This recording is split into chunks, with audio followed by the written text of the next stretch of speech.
So, hello everyone, and welcome to the show. I'm very excited to have with us today Ruth Krishnan. Am I saying it correctly? Yeah, that's perfect. And thank you. So, I appreciate you giving us some time. We were introduced actually by Tristan at Lab Coat Agents, and he mentioned, you got to speak to Ruth. She's got a great story about how she moved to San Francisco and did all this stuff, and she came from nowhere. And I'm like, oh wow, that's curious. So I phoned you up. We had a good conversation, and I know you were a little bit nervous initially about speaking about this, but I want it to be, just whatever you're comfortable with. I think it's really incredible what you've been able to do with your life, and the whole idea is just to inspire others. Awesome. Yeah, So I yeah. mean, I love to share. I love to share a bit about my story because I do think that there's a lot of misconceptions about how you can become successful in real estate. Like what kind of people do you need to know? Like even when I was first starting, I remember watching some of the people who were doing like the luxury sales, and I would be like, I'd hear like, oh, their husbands are like VP of, this bank, or, they're attached to all these people. And I thought to myself, well, geez, like I'm never going to be able to do any of this stuff because I don't have that life. And, so I was fine with it, but I was just like, kind of decided like, yeah, that's not for me. Like that's only for them. But one of the things that I did learn early on is that I may not be the smartest person in the room, but I can work harder than almost anybody. And so that was kind of what I threw into real estate, and just like, okay, I might not ever get there, but I'm going to just work as hard as I can and try to, work when other people sleep. And, I don't advocate for that, but that is what I had to do in the early years. And it really paid off. Yeah, I think you also took a lot of risks. I mean, I think you were fearless in a lot of ways, from what I can tell. So I'm really curious to hear, what gave you the confidence to take those big risks, do those big moves, and how what you told yourself mentally and what you still tell yourself mentally. I mean, everyone has doubt and fears, and they don't want to fail, but also that's the times where you learn the most. So really curious to get into your mind a little bit about how you deal with all that stuff. But let's dive right in. I want to go back to the beginning for you. I think, you grew up, well, you tell us, I mean, where did you grow up, and tell us a little bit about your upbringing, because I think this is probably a big part of where you got a lot of your grit from. Sure. So I grew up in the Midwest. I'm one of 9 children, and grew up in a little town called Fulton, about 12,000 people in Missouri. And, my mom was a stay-at-home mom with us. And then my dad, worked a series of like, he tried sales, different insurance jobs. And I remember him being like, it was kind of like anything's going to happen at any moment, like various pyramid scheme jobs. And he ultimately went into welding, which was a trade that he learned, but for political reasons, he didn't want to be a welder. But ultimately, I think he felt he sold his soul to go do that so that we could have like a good living, which, honestly wasn't, it was very, very, very, very, very modest. And that was after, I think probably not until I was like 13 or 14. So there were many times where, like there was very little to eat, like, sometimes like food, came from whatever government programs there were. You'd go get this block of cheese and rice and, whatever, like grits. And, like if like I were to get like new clothes, they were passed down from 3 girls before me. Like I remember these Nike tennis shoes that my oldest sister had. And I'm like, oh, like, could I, can I have those someday? And they probably bought at a garage sale before that. So definitely like, my grandmother used to send like $28 for my birthday. And I remember like, using it to buy like things like shampoo. And so things are really, really tight growing up. And, it wasn't like super painful or anything because you only know what you know. But it was definitely like, as I went through high school and stuff, it was like, I need to get out of here. And like, I need to figure out how to make my own way. And it was never like, I need to go figure out how to like be so successful. It's kind of like, no, I just need to figure out how to make it. And by make it, it was like, you know, I thought my first job would probably be like, you know, making $40,000 a year or something. And maybe like where I came from, if you made $100,000, you were like really, really, really, really wealthy.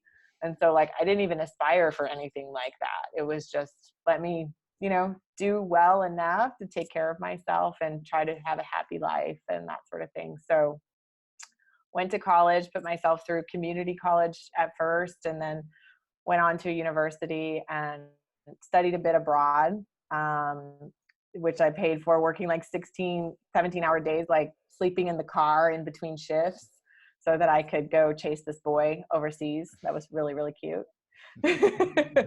And in the process of doing that, I realized like, wow, the world is big and there's like so many cool cultures. And I really kind of I wanted to be around that. So that was kind of what brought me to looking outside to move someplace far.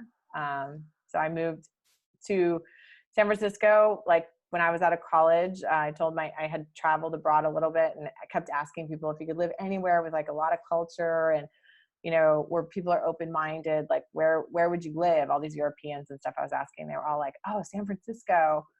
So I came back home and told my family like, well, I'm going to San Francisco. And they're like, you know, you've never been there. And I said, yeah, but I heard it was really cool. And they just thought I was crazy. My dad's like, it's the most expensive city in the world, or one of them. And like, you don't have any money.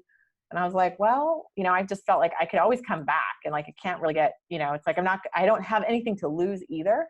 Right. So a couple of my girlfriends and I packed up a U-Haul and drove my stuff out, whatever crappy stuff I had. We found a guy on Craigslist that offered me a room for like $600. And yeah, that's how I got here. So What year was that? that was 2002. Gotcha. So you had a couple of girlfriends there with you, which must have been nice. You know, Yes. someone there. Yes. So tell me, you know, what happened next? I mean, how did you get a job? Yeah. So they What sort of didn't job? stay. They drove me back and left and went back home. Oh, wow. Yeah. So I got a job because, I mean, actually, one of my favorite quotes, I just saw someone post it, but it's, the way you do one thing is the way you do everything. And, you know, so I always just like had to work hard. I mean, I remember like being in school and kind of feeling like that I wasn't the smartest one, but like I just had to study harder. But then I noticed like a lot of these people who really seemed smarter and had more money and their parents were putting them through school, like a lot of times they weren't actually studying and they were kind of like screwing off. And I was like, oh, this is interesting, even though I think that in a lot of ways they're set up so much better than me, because I'm willing to work harder, I can pass them. And so I kept seeing that over and over as a trend. So, I mean, in college, I worked at Home Depot. They had actually given me a scholarship. Like if you worked a certain number of hours, then I found there was like a program, although hardly anyone used it, where they would give you money. And so I used that. And then, you know, so I just worked hard, and then I ended up going to this place called the Expo, where they sold like expensive appliances, Sub-Zeros, that sort of thing, and learned all about that. So when I moved, I just was like, I don't know what to do. Like I had a job, I had a degree in like marketing and business. I had a sense that I was pretty good at sales. I sold Kirby vacuum cleaners for like one semester in college, and I was like the top salesperson in like 3 months. Like I took like kind of was like, oh, I'm pretty good at this. This is pretty easy to just like sell these like $2,000 vacuums door to door. So I thought like, oh, sales could work, you know? And so I just kind of emailed everyone I knew and was like, hey, I need help. Does anybody know anyone in San Francisco? I moved here. I have no job. I just graduated college. Wasn't necessarily the best economy. And one of the guys from Home Depot that sold appliances, he was like, I know this guy. And so he hooked me up with this like high-end appliance store. And that's where I got my first job. And then later studied interior design, got into that, started a design business. And then later on that ended up not going as well as I would have liked. And the economy crashed, and kind of decided to go into real estate for lack of anything better to do at that moment in 2008, when there was like 5 months pregnant and like no one was going to hire me. I remember like going to Safeway and being like, oh, maybe I could work here. You know, so anyway, but I ended up, just like studying it, really liking it. And then also like, I think, we needed my income, and I didn't have an income. So it wasn't like, there was no choice. Like, it was like, I didn't feel like I had any other options. And so I just had to make it work.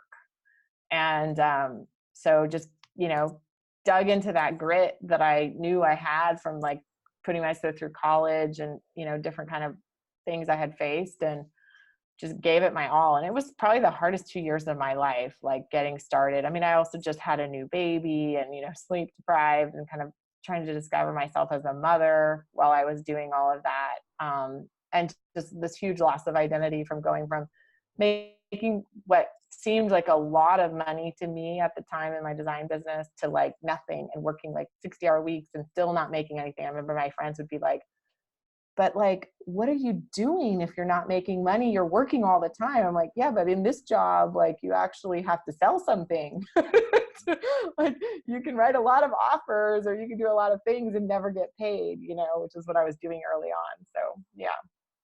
So, who did you hang your license with? How did you find someone? I mean, and did you, I haven't heard you speak about anything yet. I'm sure this is probably still coming, but any sort of mentors or anyone who could help guide you and give you good advice while you're there? Or were you figuring all this stuff out on your own the whole time? Oh gosh, no. Yeah, I've always tried to have, in college, there was like a guy who was like director of student activities that used to kind of took me under his wing. And like, I started like learning about leadership under him. And, so he was kind of a mentor to me. And then, in real estate, like, I hired professional coaches, right? I think early on, like in college, I still, to this day, I took a break from it, but to this day, Tony Robbins is like a huge influence to me. So when I was in college, I would listen to like his CDs or tapes or whatever they were at that time. And those really helped shape like kind of understanding like mindset, which I think is so, so, so important. And like, the way you move your body and all this stuff that can affect how you think. And I just remember like that first year in college, like when I was moving away from Fulton, and I remember telling my mom that I was so excited because like wasn't going to know anyone. And I was like, I can be whatever I want. And I was like, I'm going to write it down, like what I want to be. And like, that's just what I'm going to become. Like, I'm going to make that happen. And I would do that like every year, just like, and I saw like year after year after year, like that shit works, like just writing down and like, all the time, like, if you write down 1 year and then 5 year and then 10 year, and you really stretch yourself and you're like, I'm never going to accomplish that. That sounds crazy. And then you do. And you just see yourself, now it's been like 20 years that I've been doing that. And you just see yourself like, oh my God, like I can really do anything. And so the more that you start to see yourself do that, the more that you realize you really can. And it's very exciting. And then it kind of becomes a game, right? It's like, oh. And so like when I was moving to San Francisco, it was this realizing that oftentimes if I had two paths in front of me and I took the more challenging one, it always was so much more rewarding. And so just challenging myself. And there were times where, it was like moving from, the high-end store to my first design business. Like I thought I was jumping off a cliff. Like I remember like being so sick and going and putting in like my time, my notice for that job. But, it was all those choices that like led me to where I am. And it's been so exciting, but I love that stretch, and it's like, you learn to love it. Right. And if I don't feel enough of that stretch, then like I get a little bored. And the good thing about real estate is like, it's 10 years now for me. And I feel like there's always more stretch. There's just different things to learn. There's like, it's like you're growing the team, you're adding new layers, there's just so many things to learn. But it's definitely not been like that I was such a genius, I figured it out myself. I think being around really, really smart people has helped. And so, you know, initially, like, the person who I could access was on a tape, right? So it's like, you know, Tony Robbins and like, or books. But now, like, as time has gone on, like, my access has gotten, you know, the world has opened up for me a little bit more. And so I try to always put myself in rooms with people who are doing better than myself. So I have like various mastermind groups that I'm part of. So, you know, Closing Table is one where, you know, just a lot of the people they're thinking way bigger than me all the time. And I go in there and I'm like, God, I feel so small. But I actually love to feel that way, because I'm just like, oh, you know, you guys, like, I realize, like, oh, actually, when I'm in there, I'm like, God, I'm not an entrepreneur at all. Like, look at these guys, they think this way. And, you know, so it's so inspiring for me to be around people who are thinking differently, because I recognize, like, because of where I came from, like, my brain it's not wired that way. I have to force myself to be around ways to wire it differently so that I can open it.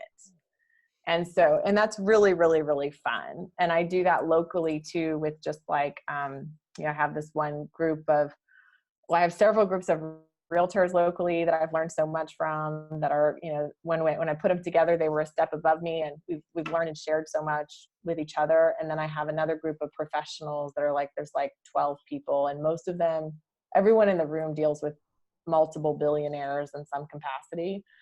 And we get together once a month and just share ideas. And it's just opened up worlds of contacts for me, and that I wouldn't have in any other way.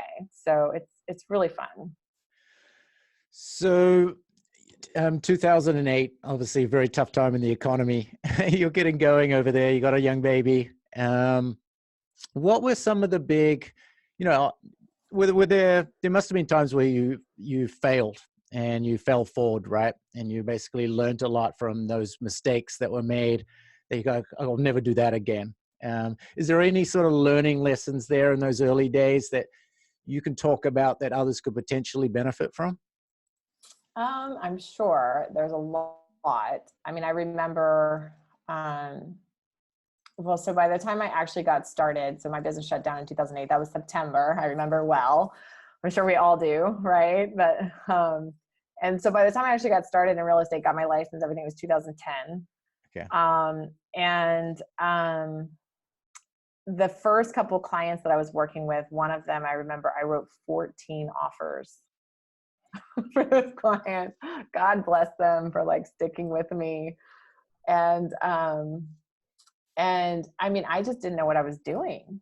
So I was like, you know, there were times where I like thought I was really, I mean, I was working so hard for them. Like I knew how to do that. You know, I'm checking, you know, the MLS, checking all these places every day, like communicating, you know, they're like, God, I feel like I'm your only client. I'm like, you are. I didn't want to tell him that. But, you know, I think I thought negotiating was very different than what it is. Like, I didn't realize it was like more of a collaborative thing where both people are trying to figure it, like, it's like, they want to sell the house, we want to buy the house. Like, let's figure out how to make that happen.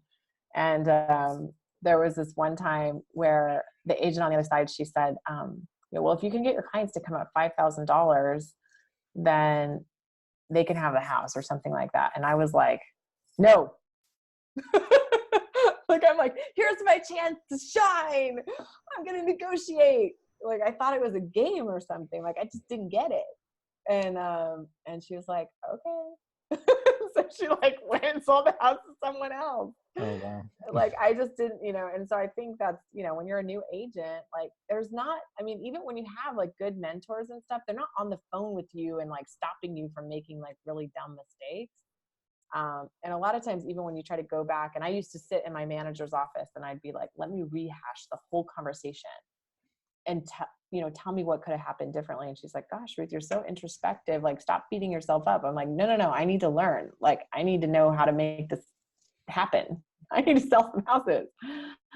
So there were some things like that. And then just, I think I joined a coaching group that like helped me learn how to build teams. I think doing that earlier could have been better. Like, that was already 2000, I think late 2014 when I went to my first event. And that was the game changer for me, to just realize like the importance of leverage. Yep. Can you name the coaching group? Yeah, it was called The Core. The Core. Yeah, Okay. and I learned a ton there, and it was, I mean, I wouldn't be where I am without everything I learned there for sure. And I still use all of it every day. There was like these sheets they made us fill out for P&Ls and different things like that. And I still have a deal with my team where if I don't send that in every other week, I have to pay them $400. So those, I still, that's how I know my numbers really, really well. And, the bigger your team gets, like the more you need to know those numbers. Cause if you things start going the wrong way, then it's easy to just go out of business. So at some stage there, did you sit your broker's license and become a broker and start your own? No, No, never did. never did. Oh, wow. No, I work at Compass. And it used to be Paragon. Compass bought the company Paragon that I was one of the top agents at. And yeah, I mean, actually, I don't really have the desire to go be a broker. I have a team, big team underneath. Well, probably not big compared to a lot of the people you're talking to, but it feels big for here. I have like eight to 10 people, depending on how you count them. Some VAs, a couple of VAs that we just started with, and then some people who are more like they're not on. They feel like they're on salary, but they're independent contractors. But yeah, so it's like 8 to 10 people that I manage. So the expenses that we have, like right now, it's like $86,000 a month in expenses. So it's if you're not watching those numbers and what's coming in and all of that stuff, then it can get out of control very quickly. Like I can't even believe that that's what I'm responsible for every day, every month before I get paid. Yeah, well, the San Francisco market is very unique, isn't it? It's just so high end, so expensive. What do you do differently up there to sort of stand out, do you think, compared to a lot of other areas due to the market conditions? Interestingly enough, like I love being part of these national coaching group or national like mastermind groups and stuff like that, or even on like, LabCon agents, things like that, because I think in San Francisco, the average agent sells 5 homes a year. That's it. Because, the average commission is probably based on average sales price. I guess it's about $30,000. So, I guess if you're selling 5 homes a year and you're not actually, buying leads or doing anything else, it's not a bad living, right? If you don't really have any expenses, like it's just you. But because of that, I think that there's a lot of mediocrity. There's really only like about 100 agents that are doing things like really, really well. And then there's a lot of mediocrity. And so actually, I think that, in other parts of the country where you have to sell, 100 homes to make a living, like you got to have a business, right? And so I love learning from these volume people is like, how do I have a business, right? Like, what are you doing there? And so I find that the agents working outside of San Francisco, oftentimes, not everything, like the marketing isn't quite there, but a lot of, in terms of the quality of how things look and the photography and that sort of thing. But a lot of the things that they're doing with, like YLOPO or retargeting or different things like that, like agents, they're not even, no one, I bet you there's no agents in San Francisco like doing like remarketing, which is crazy because in other markets, it's like all people are talking about.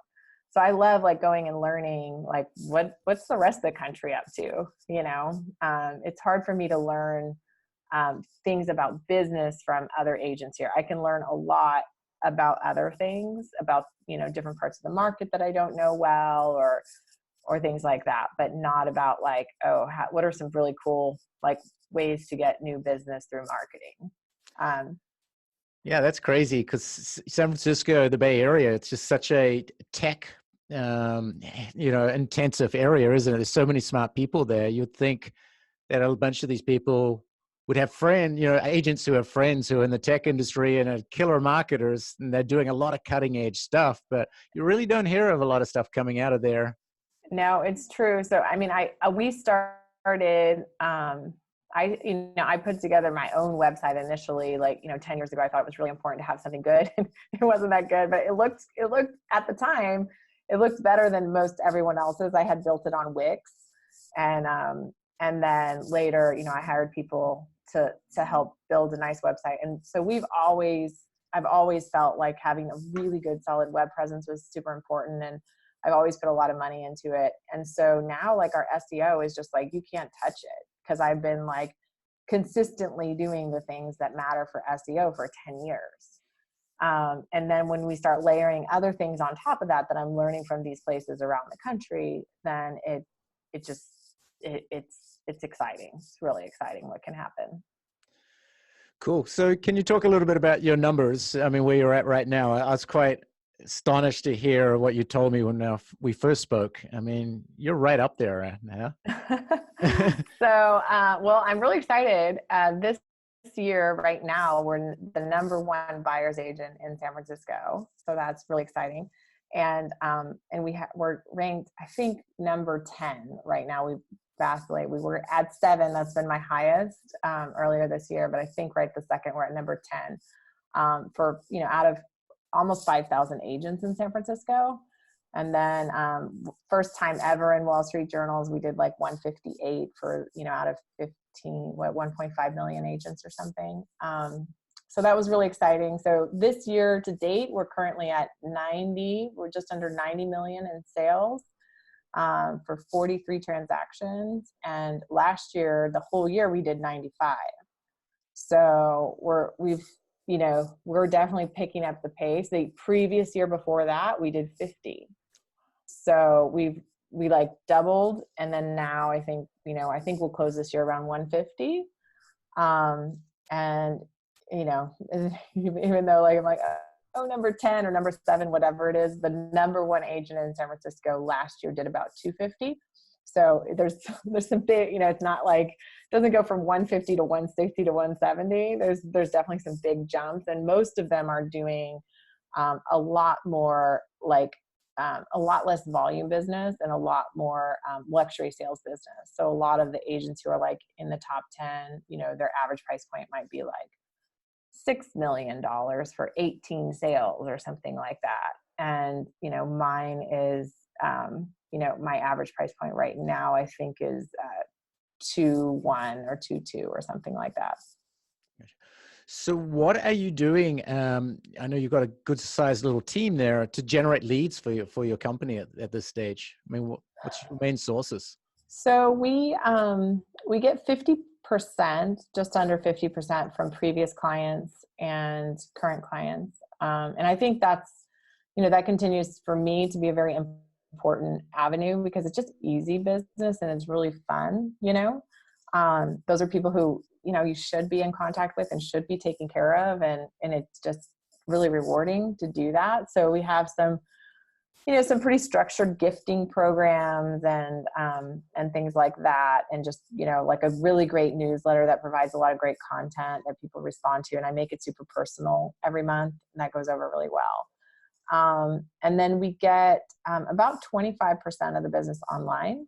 And that can be very hard to track, right? It comes from a lot of different places. I mean, a lot of times people are like, oh, I found you on Google. And I'm like, what specifically did you Google? And, so it's hard to say where all it's coming from, but definitely like just some organic search, some Yelp. We just started playing with Ylopo in the last, 6 months, and are figuring that out. And also the retargeting game is new to us, but we're enjoying playing with that. And it seems like the leads are going up playing with that. And then we get about 10% from other real estate agents, most of them locally that are in like the mastermind group with me. I have like geographically San Francisco, like, we try to stay in the city, and, but people move around a lot, and, you can be in Oakland in 45 minutes, but I don't sell there. So I have like the top agents in about 4 or 5 geographic locations, like, and we meet and share ideas, and that group is so near and dear to my heart. They've been amazing. I've learned so much. But they also have 2 listings that I'm working on right now. One is a $6.5 million listing, and one is like 1.5, but that came from that group. So about 10% from there. And then another 10% from like B2B, which is something that I think is really important that oddly enough, I don't think real estate agents work on enough. And that, you know, like I call those whales, right? You're trying to like find a business where they can give you, you know, 5 or 10 deals a year instead of just chasing the one deal. So from there, and then I feel like there's one other bucket that I'm forgetting, but those are the ones I've got right now. Gotcha. So are you working with a coach, or, you know, I mean, I know you're in these mastermind groups, but do you have an actual coach these days, or? So I work with Keri Shull a bit. And Keri, I met actually in the core 5 years ago, and she just has been such an influence to me in my life. And like, I mean, I remember my very first coach asking me, you know, well, like who is someone in real estate that like has it right? And I was like, I mean, this is when I only knew San Francisco agents. I'm like, nobody, like, you know, having it right, meaning someone who doesn't work all the time, someone who still makes good money and, you know, does nice things for their family and sees their friends and, you know, maybe some nice things for the community would be good as well. And I'm just like, I mean, everybody who I knew who was successful was burning the candle at both ends, you know, running around like a chicken with their head cut off. Just like, I'm like, does not look like a life that I want. In fact, I remember telling my broker the first time I crossed like $100,000 mark in like gross, I was like, that's all the money I ever want to make in real estate because I cannot work any harder. I'm exhausted. So anyway, when I met Keri, she was just like, you know, running this big team. And, you know, this was years ago. So she's nearly where she is today. And, you know, just, you know, such a joy and just so giving and, you know, just like really had it down even then. And so her and I have stayed really close friends and I think, you know, given to each other. But she's just been, you know, she's many steps ahead of me. So she's just always been generous with me and sharing anything that she could to help me. And there's been so many things where I've been like, wait, how exactly are you doing this? And she's just been like, exactly like this. And so, so I work with Keri and then I am a platinum member actually for Tony Robbins. So I love to go to Tony events. I'm totally addicted to him as well. Yeah. I watched his, you know, I used to always think, never get me to go to one of those events, hugging people and dancing. I'm like, you got to be kidding me. Then I watched his Netflix series about a year ago. I'm like, oh my God, I love this guy. He's amazing. Yeah. I mean, you know, like the best thing about Tony is that, you know, like one of, you know, in NLP, which is what he does, they talk about like limiting beliefs. And one of the limiting beliefs that I found that I had early on, and you've heard me reference this a lot, is that life is hard. And like, so that like shaped me. Right. And I think it served me very well for a very long time. It's just kind of like one of my favorite books was The Road Less Traveled. And the opening line is, you know, life is difficult. As soon as you realize that life is difficult, life is no longer difficult. So it's just kind of like, it's hard, get over it and like embrace it and like move into the pain and just like own it, you know? And so, you know, I just had this thing, like, you can't be successful unless you work really hard, you know, unless you're like, you know, and I had this coach one time that was like, what if you could be successful and it was easy? And I was like, what? Like, that's absurd. And he's like, is it? And I'm like, yes, that's totally absurd. But actually watching Keri, I saw that, not that she doesn't work hard, she absolutely does, but she doesn't, you know, make it seem like it's this total terrible grind. She's having fun. But the Tony stuff too is like, a lot of times it's not about forcing yourself to do really hard things. A lot of times it's just about like shifting your mind to think differently or to act differently. And then you find that things just come to you easier. And so that was a very revolutionary idea for me that I learned later in life. And I probably owe a lot of that to Tony and a coach that I had earlier on too, this guy named Scott Mills, who was fantastic. Yeah, that's great to hear. I'm actually interviewing Keri this week as well. So. Okay, cool. That'll be great. She does great interviews. Yeah. So you spoke a little bit about leverage, but it sounds like early on you used more muscle and Yeah. like hard work rather than leverage. What are some of the big leverage strategies you're employing these days that, or have employed in your business to really help you sort of grow and scale?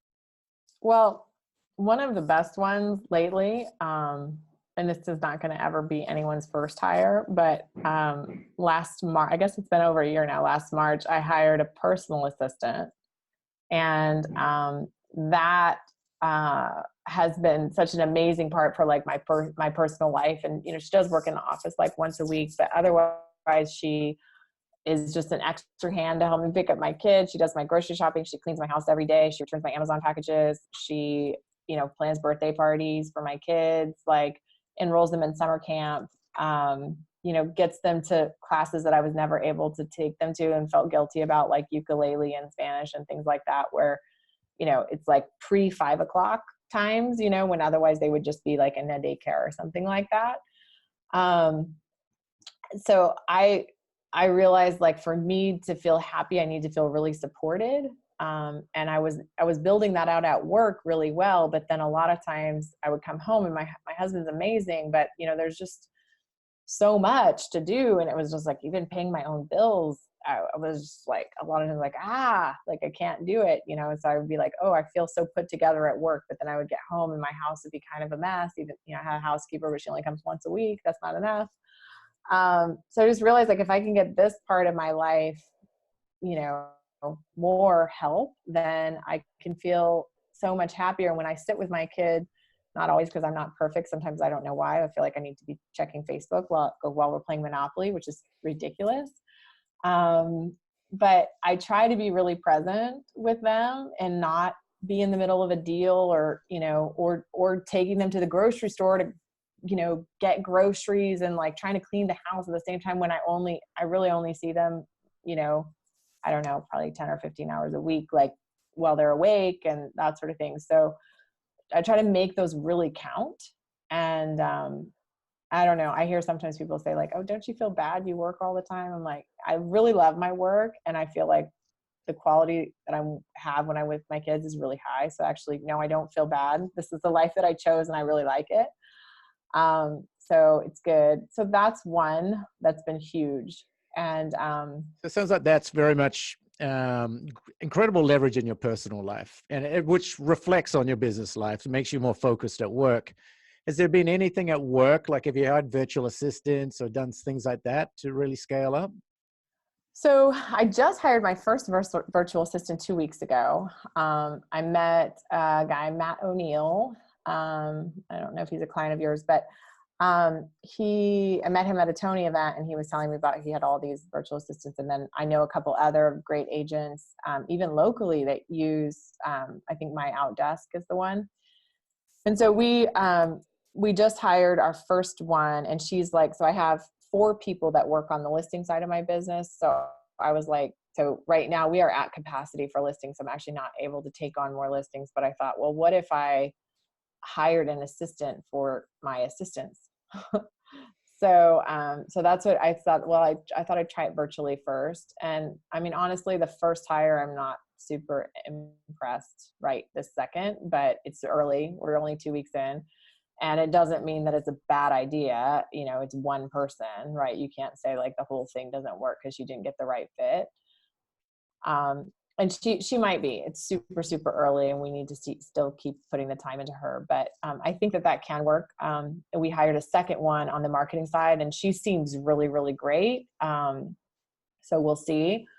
So we're trying that out. But otherwise, all the leverage that I've had has been, in-house mostly. So, when I hired my very first assistant, I was like, you expect them to do everything and be everything. You're like, oh, okay, I want you to like, help me with like contracts, and also do my CRM, and also handle a gifting program, and also like organize the office. And like, it's just like, this is insane. And, do my social media and my website. It's just like this insane list of what you expect from one person.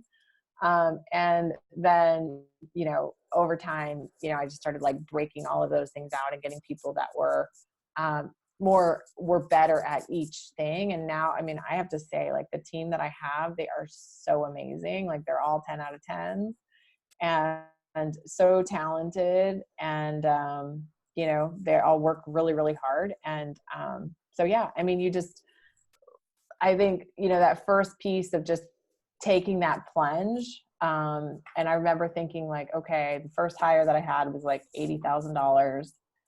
And I think that year I had probably netted like 250 or something. So it was like a big chunk of like, okay, I'm seeing that deducted from the 250, right? Like, but I was like, okay, it's basically, you know, 2 or 3 deals more that she needs to help me do in order to make up her salary. If I just break even, right? And then plus she'll make my life a lot easier too. Like I was always trying to buy my life back, I call it, you know? So even if she only helped me buy my life back and helps me have more balance, and I didn't make any more money, I thought that would be okay. And I thought, well, I'm a terrible person if I can't figure out a way that someone's working 40 hours a week for me and they're not generating at least 3 more deals a year, right? Like there's something wrong with the tasks that I'm giving them. So I felt pretty confident in that. And then also trying not to look at it as $80,000, but instead look at it as $7,000 a month or whatever it is. You know, that doesn't sound as scary as thinking about $80,000, which sounds like super, super frightening. But then after I hired one and then I saw the difference, and then it became easier and easier to hire more. Whereas now I need to probably just like, I'm like, yeah, let's hire.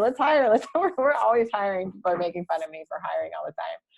But every time I add more people, we just, you know, we keep growing, and, you know, things just keep getting better, and we keep offering more and more services to the client. And I think that then the referrals keep coming, and it really pays for itself. Yeah, yeah. And what do you see? What's the end game here for you? I mean, what are you aiming for? Oh What gosh. do you write on the napkin that's coming up next? Oh, the napkin. The napkin these days, it's well, I have a vision board in my wall that I made, and it's usually more about not usually, I mean, it's just there, but it's more about like being present and about balance. It's not about money anymore. It's more about being present and being balanced and being relaxed and being kind and giving back to the community, things like that. But of course I have a business plan that's different.